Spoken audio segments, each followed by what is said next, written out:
Hi అండి.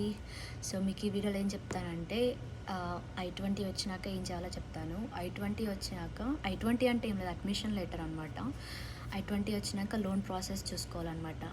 మీకు వాడు I-20లో ఎంతైతే ఫీజు ఎంత మెన్షన్ చేస్తాడో అంత అమౌంట్ మీ దగ్గర పెట్టుకోవాలి. అండ్ లివింగ్ ఎక్స్పెన్సెస్ కూడా చూసుకోవాలి. సో లోన్ అప్లై చేసేటప్పుడు ఇండియాలో లోన్ తీసుకోవడం బెస్ట్ నన్ను అడిగితే. ఎందుకంటే నేను ఇక్కడ ఎంపవర్ ఫైనాన్షియల్ అని కొంతమంది సజెస్ట్ చేస్తే నేను అది జాయిన్ అయ్యి అప్లై చేశాను. నాకు లోన్ వచ్చింది. కానీ it takes 2 months to reach my destination so నా సజెషన్ ఏంటంటే ఇండియా లోన్ తీసుకున్నంటే మీకు అమౌంట్ ఇండియాలో ఉన్నప్పుడు వచ్చేస్తుంది. సో ఇక్కడికి వచ్చాక మీకు అంత ప్రాబ్లం ఉండదు.